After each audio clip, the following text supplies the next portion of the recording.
The Terran vessel Resolute drifted through the black emptiness of space, like a lonely traveler on an endless road. Commander Jake Harrison stood near the main observation window, his hands clasped behind his back, his eyes fixed on the distant stars. 6 months. 6 long months of patrol duty on the outer edge of human territory, and nothing had happened. No pirates, no enemy ships, no distress calls. Just silence and darkness stretching in every direction. Harrison was a man of 43 years, with gray starting to show at his temples and lines around his eyes that spoke of too many sleepless nights. He had served in the Terran fleet for 20 years, fought in 3 border conflicts, and earned his command through blood and sacrifice. But this assignment felt like a punishment. The Outer Rim was where careers went to die. Behind him, the bridge hummed with quiet activity. Screens glowed with data. Officers sat at their stations, monitoring systems that rarely showed anything interesting. The ship carried a crew of 212 souls, all of them counting the days until they could return home. Lisa Grant sat at the communication station, her fingers moving across her console with practiced ease. She was young, only 28, with short brown hair and sharp eyes that missed nothing. She had joined the Resolute hoping for adventure. Instead, she had found boredom, but that was about to change. A soft beep came from her console. Lisa frowned and leaned forward, checking the readings. The beep came again, then again, faster now. Something was coming through on the long-range sensors. Something strange. "Commander," she said, her voice cutting through the quiet of the bridge. "I am picking up something unusual." Harrison turned from the window. "What is it?" Lisa shook her head slowly. "I do not know. It looks like a signal, but it does not match anything in our database. No pattern. No identifiable source. And sir, it is moving? Harrison walked to her station, his boots heavy on the metal floor. "Signals do not move. This one does." Lisa pulled up a display showing the sensor data. A red dot blinked on the screen, growing closer with each second. "Whatever it is heading straight for us. And it is fast. Really fast." Nathan Cole, the chief science officer, rose from his seat and joined them. He was a thin man with glasses and a habit of speaking too quickly when he got excited. "Let me see that." He took over the console, his fingers flying across the keys. The data scrolled past, numbers and graphs that meant nothing to most people, but everything to him. His face grew pale as he worked. "This is impossible," he whispered. "What?" Harrison demanded. Cole looked up at him. "Sir, this signal is not from any known civilization. It does not match Confederacy frequencies. It does not match any natural phenomenon we have recorded. And according to these readings, it is traveling at speeds that should not be possible. It will reach us in less than 1 hour." The bridge went silent. Every officer stopped what they were doing and looked toward the command center. Harrison felt a cold knot forming in his stomach. Lieutenant Derek Hayes, the tactical officer, spoke from his station. He was a big man with a shaved head and arms thick with muscle. His voice was calm, but there was tension beneath it. "Commander, should I raise shields and charge weapons?" Harrison thought for a moment. "Not yet. We do not know what we are dealing with. But get the crew ready. I want everyone at battle stations within 10 minutes. Hayes nodded and began issuing orders through the ship-wide communications system. The alert signal sounded, a low wailing tone that echoed through every corridor. Crew members who had been sleeping or eating dropped what they were doing and ran to their posts. Amy Porter, the navigator, checked her own instruments. The red dot on the screen was growing larger, closer. "Sir, I am trying to get a fix on the source, but there is nothing there. No ship, no debris, no anomaly. Just the signal itself. Could it be some kind of probe?" Harrison asked. Cole shook his head. "If it is unlike any probe ever built. The energy readings are off the charts. Whatever is generating this signal has more power than anything in the Confederacy. The Confederacy was the alliance of alien civilizations that controlled most of the galaxy. Humanity had joined them 40 years ago, the youngest and smallest member of a club that included species millions of years old. The elder races had technology that made human achievements look like children playing with toys. But even they had limits. If this thing is more powerful than them, Harrison said slowly, then what are we dealing with? No one had an answer. The minutes passed like hours.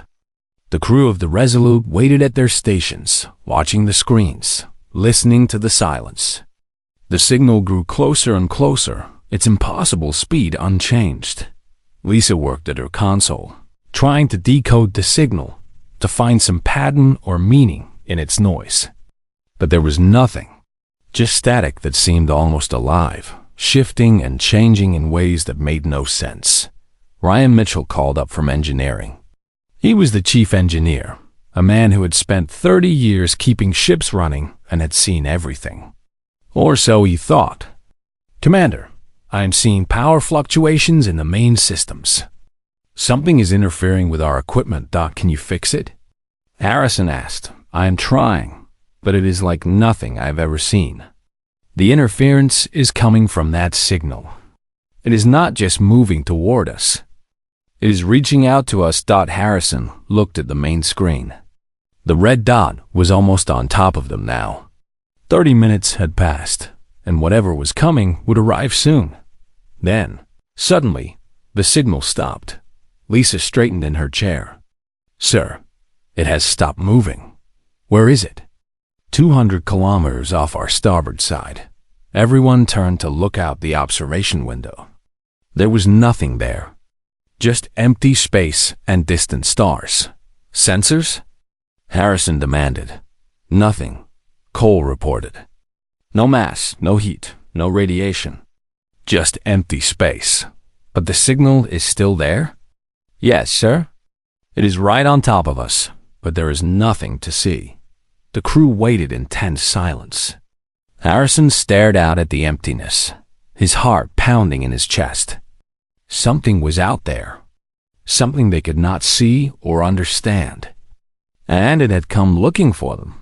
He did not know if they were ready for what came next. But ready or not, it was here.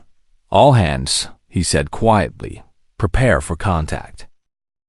The Resolute hung in the darkness like a small fish in an endless ocean. Every screen showed the same thing. Empty space.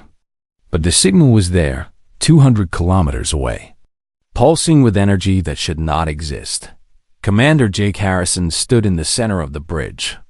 His hands gripped behind his back so tightly that his knuckles had turned white. Around him, his crew waited in tense silence. No one moved. No one spoke. They all stared at the empty blackness beyond the observation window. Lieutenant Derek Hayes broke the silence. "Sir, weapons are charged and ready. Shields at maximum. If anything shows itself, we can respond." Harrison nodded but did not speak. He was thinking about his crew, about the 212 people who depended on him to keep them safe. Whatever was out there, it had traveled faster than anything known to science. What chance did they have against something like that? Nathan Cole worked at his station, running scan after scan. The results were always the same. "There is definitely something there," he said. "The energy readings are enormous. But our sensors cannot get a lock on any physical object. It is like trying to grab smoke. Could it be some kind of weapon?" Lisa Grant asked from the communication station. "A bomb or a missile?" "If it was a weapon, we would already be dead," Cole replied. "Something with that much power could have destroyed us from 1,000 kilometers away." It stopped. "It is waiting. Waiting for what?" Amy Porter asked. The young navigator looked scared, her face pale in the glow of her screens. No one had an answer. Then something changed. Lisa sat up straight, her eyes wide. "Commander, I am detecting a massive energy surge from the signal location. On screen, Harrison ordered. The main display flickered and changed. Where there had been empty space a moment before, something was now appearing. It came out of nothing like a ghost stepping through a wall. First, there was just a shimmer, a distortion in the starlight. Then shapes began to form, lines and curves that did not make sense. And then, finally, the ship. It was enormous. Harrison had seen Confederacy vessels before. The great battleships of the elder races were mountains of metal and power, built over thousands of years by civilizations older than human history. But this ship made them look like toys. It stretched across their view like a living thing, easily 10 times the size of the Resolute. Its hull was not metal, or at least not any metal they recognized. It seemed to shift and flow, changing color from black to silver to colors that had no name. Parts of it appeared solid, while other parts seemed to fade in and out of existence. What in the name of everything holy is that? Hayes whispered. Cole was already scanning, his fingers moving so fast they blurred. The readings are impossible. This ship exists in multiple dimensions at once. Parts of it are here, but parts of it are somewhere else entirely. This is technology beyond anything in the Confederacy, beyond anything we have ever imagined. Harrison forced himself to think clearly. Can they see us? They know exactly where we are, sir, Lisa replied. They came straight to us. And Commander, I am receiving a transmission.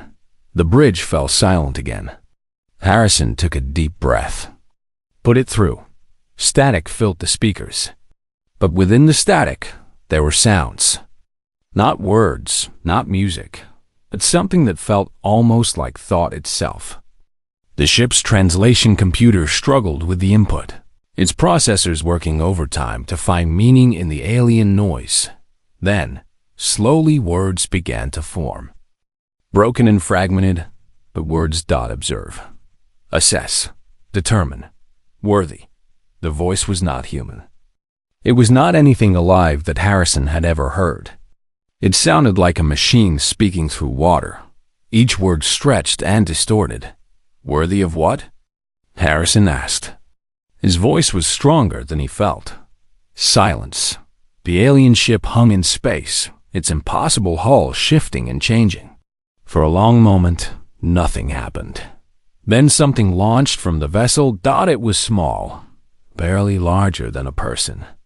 A silver object, shaped like a teardrop, moving with terrible speed toward the Resolute. Hayes shouted a warning and tried to activate the point defense weapons, but the object was too fast.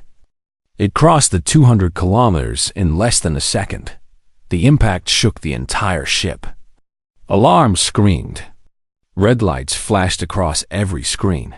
Hull breach on Deck 7, someone shouted. But by the time the words were out, the alarms had changed. The breach had sealed itself. The silver object had not broken through the hull. It had merged with it.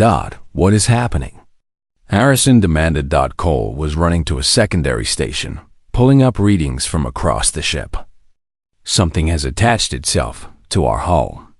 No, not attached. It has become part of our hull. And Commander, it is sending something into our systems. The lights on the bridge flickered. Screens scrambled and then cleared. Doors at the far end of the bridge sealed themselves without any command. Engineering to bridge. Ryan Mitchell's voice came through the speakers, tight with controlled panic. We have a problem. Something is moving through our computer systems. Some kind of code. It is spreading fast. Can you stop it? Harrison asked. I am trying, but this code is like nothing I have ever seen. It is not just programming. It is almost alive. It is learning our systems as it goes. One by one, systems across the ship began to fail. Life support in the lower decks shut down. Weapon systems went offline. Navigation locked up. Lisa worked frantically at her console. Commander, I am losing communications. Whatever this thing is, it is taking control of everything. Harrison turned to look at the alien ship through the observation window. It hung there in silence, watching them struggle like a scientist watching an insect in a jar. "Why are you doing this?" he shouted at the screen. "What do you want from us?" For a moment, there was no response. Then the alien voice came again, clearer this time. "You are being evaluated. Your species has expanded rapidly. The old ones watch. They fear. We must know if you are a threat." "The old ones?" Cole said. "What does that mean?" "The founders of your confederacy," the voice replied. "They have requested your examination." Harrison felt the blood drain from his face. The Confederacy, the alliance of ancient alien races that had welcomed humanity into the galaxy. They had seemed friendly or at least tolerant. But now he understood. They had never trusted humans. They had been watching all along, and now they had sent something to judge them. "What happens if we fail?" Harrison asked. The alien voice was cold. "Containment or removal." Behind him, the crew of the Resolute worked desperately to save their ship. Systems failed and sometimes came back online, only to fail again. The alien code spread through everything, testing them, pushing them, watching how they responded. Harrison stood firm in the center of the bridge, his mind racing. They were being tested. Every action they took, every decision they made, was being observed and judged. He did not know what the right answer was. But he knew one thing. Humanity had faced impossible odds before. They had survived ice ages and plagues and wars. They had pulled themselves back from the edge of extinction more times than anyone could count. They would survive this too. They had to. The Resolute was dying. Every minute that passed, more systems failed. The alien code spread through the ship like a disease, touching everything, corrupting everything. And the crew fought back with everything they had in the lower engineering decks. Ryan Mitchell crawled through narrow access tunnels. His hands burned from touching overheated panels. Sweat ran down his face and dripped onto the metal floor. He'd been an engineer for 30 years, had kept ships running through battles and disasters and accidents that should have killed everyone aboard. But he had never faced anything like this. The code was everywhere. It moved through the computer systems faster than he could track it. Every time he isolated one section, it appeared somewhere else. Every time he built a firewall, the code learned and adapted and found a way around.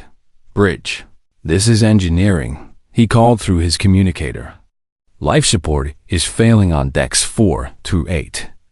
I have sealed those sections, but I do not know how long the seals will hold." On the bridge, Commander Harrison received the news with a grim nod. "How many people are trapped down there?" 47, Lisa Grant replied. She had managed to keep partial communications working, but even that was becoming harder. "They have emergency oxygen supplies, but those will only last a few hours. Get them out," Harrison ordered. "Find another route. The doors are sealed, sir. The alien code has locked everything down. We would have to cut through, and that would take too long." Harrison turned to look at the main screen. The alien ship still hung in space, massive and silent. It had not moved since it appeared. It was just watching them struggle. Nathan Cole worked at his station, his hands shaking as he typed. "Commander, I have been analyzing the code. It is not random. There is a pattern to what it is doing." "What kind of pattern?" "It is targeting critical systems first. Life support, weapons, navigation. But it is not destroying them completely. It is leaving just enough function to keep us alive. Just enough to keep us struggling." Harrison frowned. "It wants us to fight." "Yes, sir. I think it is measuring our response. How we react under pressure. How we solve problems. This is not an attack. It is a test that will kill us if we fail," Lieutenant Derek Hayes said from the tactical station. His weapons were offline, his shields fluctuating. He had never felt so helpless. In a corner of the bridge, Ensign Kate Lawson sat at a secondary science station. She was young, only 22, fresh from the academy just 3 months ago. This was her first real assignment, and she had spent most of it doing routine sensor sweeps and filing reports. But now she stared at her screen with an intensity that blocked out everything else. She had been watching the alien code since it first appeared.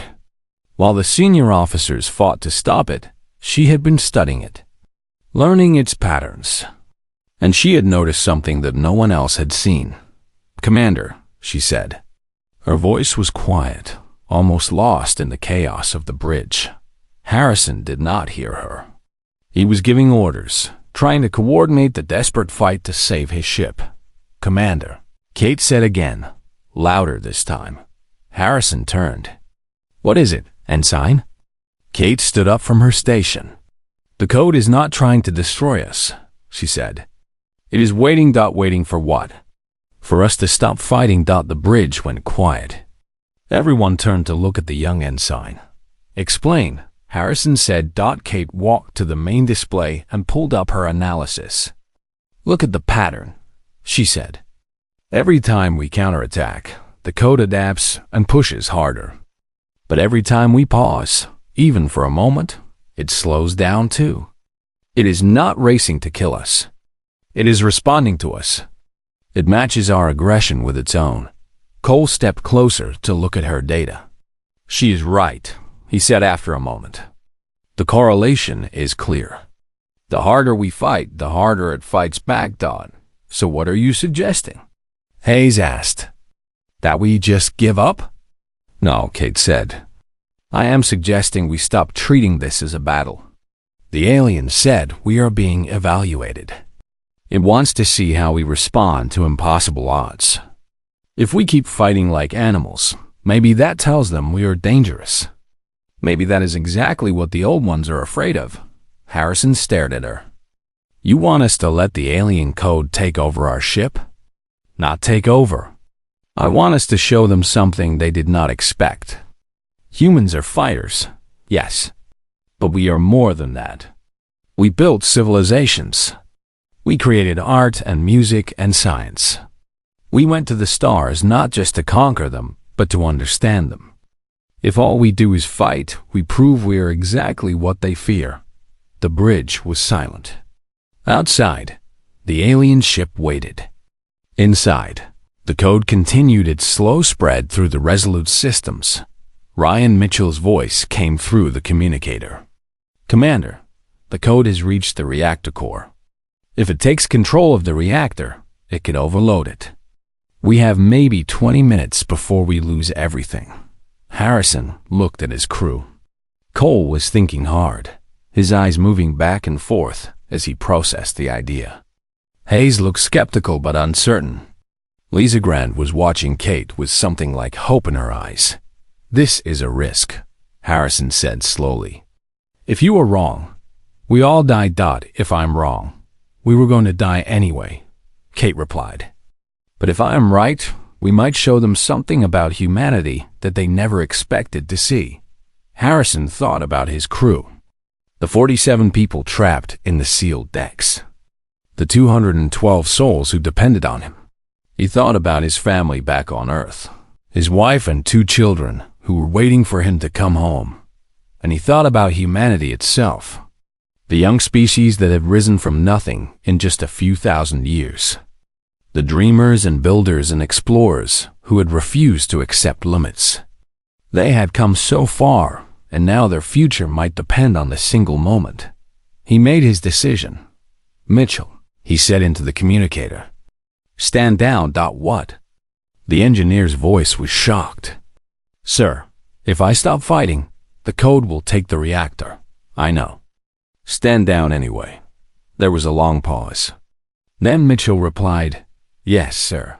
Harrison turned to face the alien ship through the observation window. He opened a communication channel, hoping the alien could hear him. "You want to see what humans are?" he said. "Then watch. We are not going to fight you anymore. We are going to show you who we really are. the alien code reached the reactor. The lights on the bridge flickered and dimmed, and the crew of the Resolute held their breath, waiting to see if their gamble would pay off. The lights on the Resolute dimmed to almost nothing.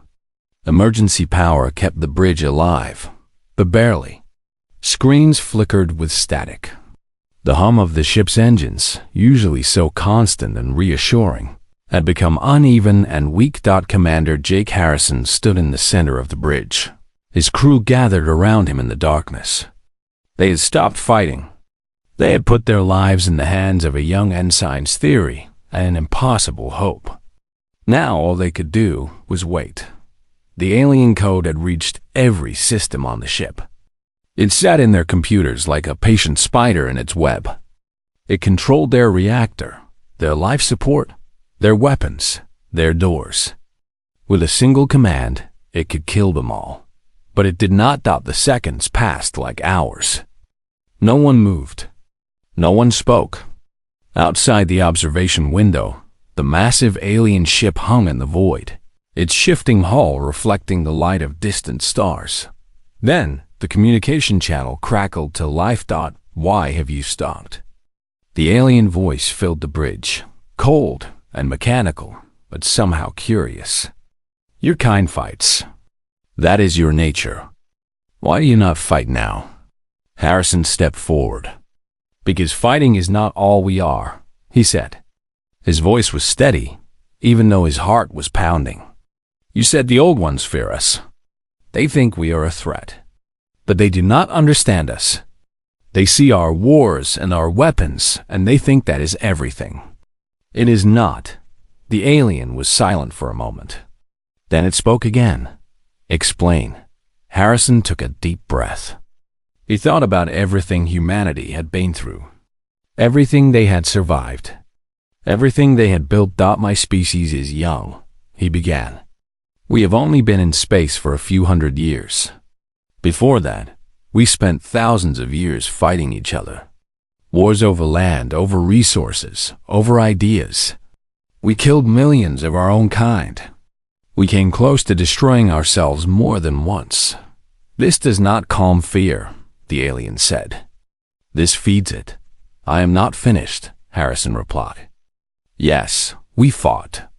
We made terrible mistakes. But we also learned. Every time we fell, we got back up. Every time we faced the end, we found a way forward. Not through strength alone, but through something else. Through hope. Through the belief that tomorrow could be better than today. He gestured around the darkened bridge at his silent crew. Look at us, he continued. Right now, your code controls everything. You could kill us with a thought. We have no power, no weapons, no way to escape. By every measure, we have already lost. Yet you do not surrender. The alien observed. No, because surrender is not in our nature either. We do not give up. We do not stop trying. Even when everything is hopeless, we look for a way. Lisa Grant spoke up from her station. Her voice trembled slightly, but she pushed through. When our planet was freezing, we made fire. When disease killed millions, we invented medicine. When we broke our own world with pollution and waste, we learned to heal it. Every problem we faced, we solved. Sometimes it took generations. Sometimes it cost everything we had. But we never stopped trying. Nathan Cole nodded. We split the atom. We almost destroyed ourselves with nuclear weapons. But then we turned that same power into energy that lights our cities and drives our ships. We took our greatest danger and made it our greatest tool. Lieutenant Derek Hayes, the tactical officer who had wanted nothing more than to fight, stepped forward. He was a soldier, trained for combat, but even he understood what was happening here. We are not perfect, he said. We make mistakes. We hurt each other. But we also protect each other. Every person on this ship would die for the others. That is not weakness. That is strength. Ensign Kate Lawson, the young woman whose insight had brought them to this moment, added her voice. The old ones have lived for millions of years, she said. They have seen everything, done everything. Maybe they have forgotten what it is like to grow, to struggle, to fight not because you want to, but because you have to. Humanity is still learning. We are still becoming what we will be. You cannot judge us by what we are now. You have to see what we could become. The alien ship was silent. The code in the Resolute systems had stopped spreading. It sat there, waiting, as if it too was listening. Harrison faced the observation window, staring out at the impossible vessel that held their fate. You want to know if we are a threat? He asked. Maybe we are. Maybe humanity will grow to challenge the old ones someday. But not as conquerors, as equals. We do not want to destroy what exists. We want to be part of it, to add our voice to the chorus of the galaxy. He paused, then continued. But if you decide we are too dangerous, if you try to contain us or destroy us, know this. We will not go quietly. Not because we are violent, but because we believe we have the right to exist.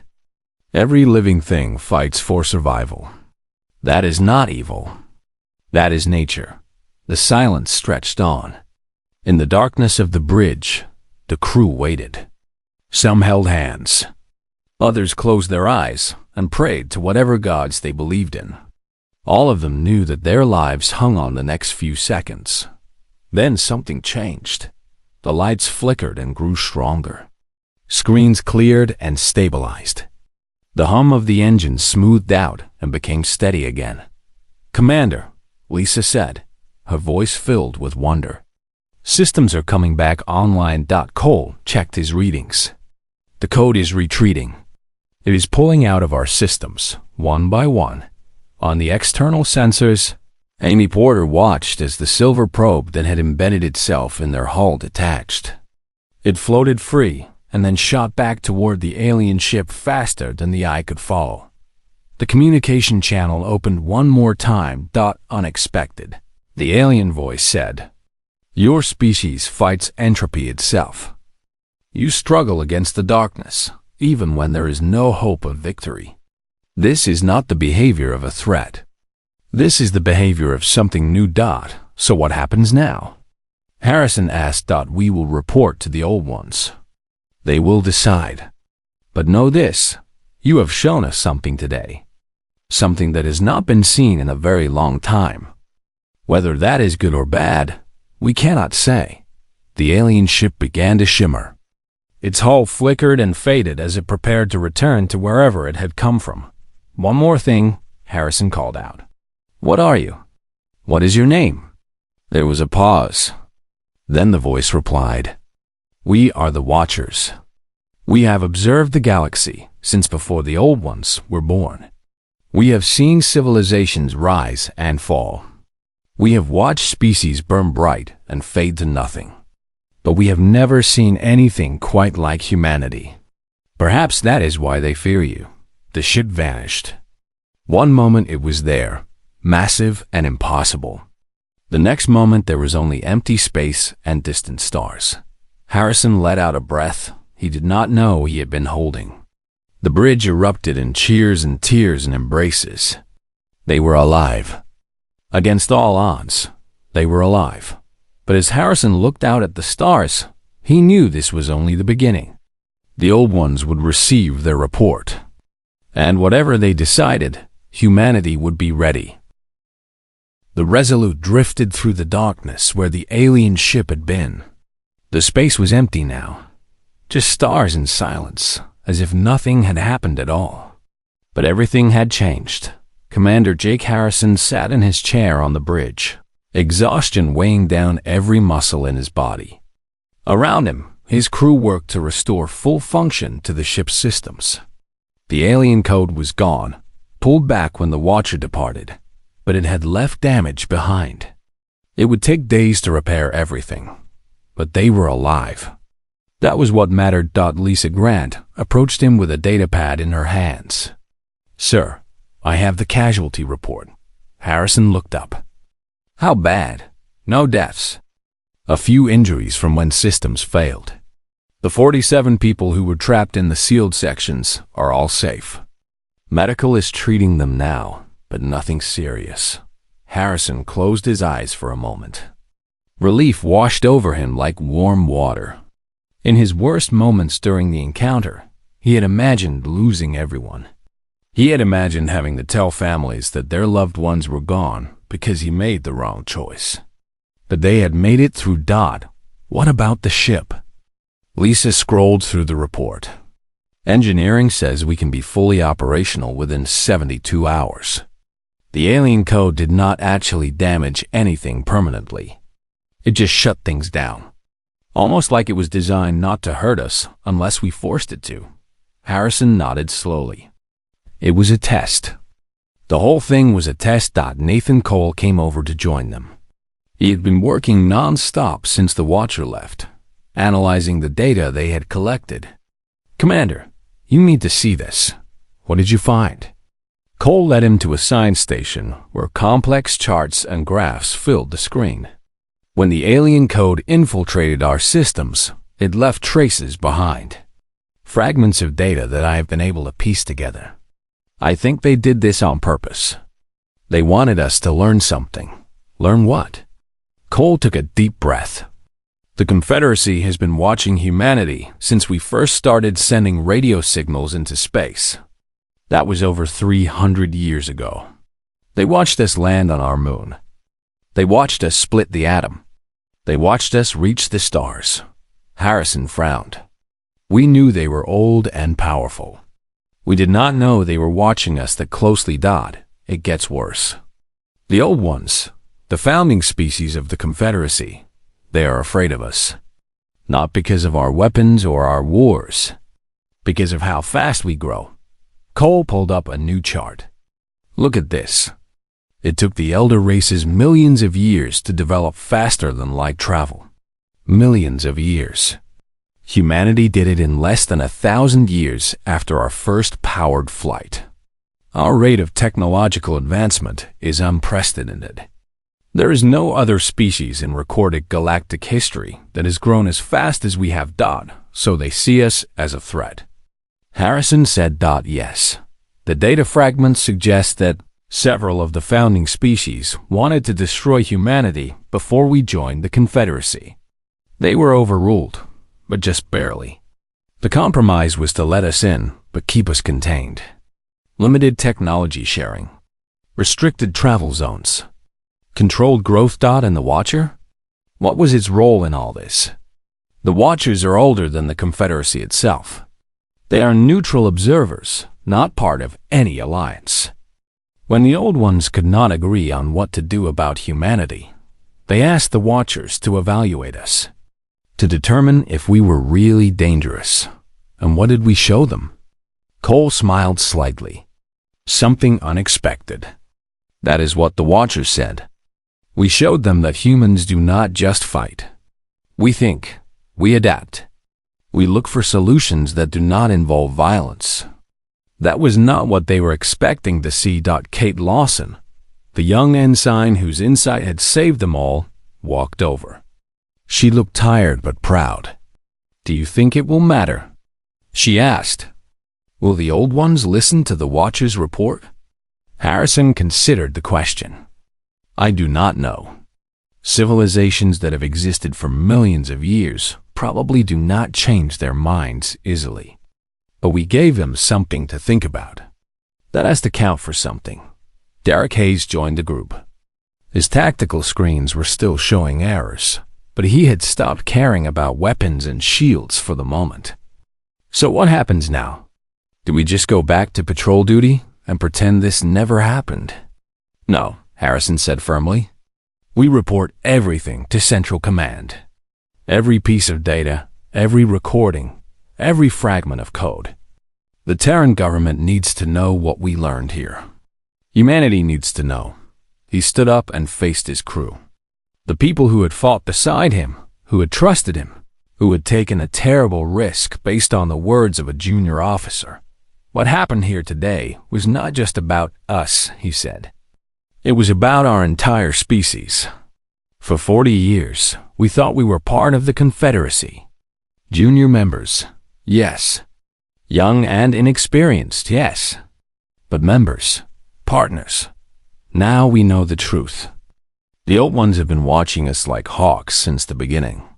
They are afraid of what we might become. They looked out the observation window at the endless stars. But we also learned something else. We are not alone in seeing humanity's potential. The Watchers, whatever they are, recognized something in us. Something that surprised them. Maybe even something that impressed them. Amy Porter spoke up from the navigation station. Commander, I have plotted a course back to Earth. We can be there in 4 weeks at standard speed. Harrison nodded. Do it. It is time to go home. The Resolute turned slowly, its damaged engines coming to life. The ship began to move, leaving behind the empty space where it had faced judgment. In his cabin that night, Harrison could not sleep. He sat by the window, watching the stars streak past as the ship traveled through hyperspace. He thought about everything that had happened. The signal, the Watcher, the test, the words that had saved them. He thought about what Cole had said. Humanity was growing faster than any species in galactic history. At their current rate, they would match and then surpass the technology of the Confederacy within 1,000 years. Maybe less. That was why the old ones were afraid. Not because humanity was violent, though they were. Not because humanity was ambitious, though they were that too. But because humanity was something new, something unpredictable. A wild element that did not fit into the careful balance the elder races had maintained for millions of years. The Confederacy was an empire of the old. Species that had reached the height of their power and then settled into comfortable routine. They did not change. They did not grow. They just existed, maintaining what they had built, watching the ages roll past. Humanity was the opposite. Humanity was young and hungry and restless. They did not want to maintain what existed. They wanted to build something better. They wanted to reach further, dream bigger, push harder. That was terrifying to beings who had not changed in 10 million years, but it was also beautiful. It was the spark of life refusing to accept limits. It was the fire that had carried humanity from caves to cities to stars. It was the thing that made them human. Harrison smiled in the darkness. The old ones were right to be afraid. Not because humanity would destroy them, but because humanity would change them. The galaxy would never be the same once humans truly arrived. Empire on edge, he whispered to himself. That was what they were building, whether they meant to or not. An empire of the young. An empire of dreamers. An empire that would shake the foundations of everything that came before. The stars waited. And humanity was just getting started. As the Resolute flew toward home, carrying its crew and its secrets and its hope. Somewhere in the depths of space, the Watchers compiled their report. And somewhere in the ancient halls of the Confederacy, the old ones prepared to receive news that would change everything. The evaluation was complete. The results were unexpected. And the future of the galaxy hung in the balance.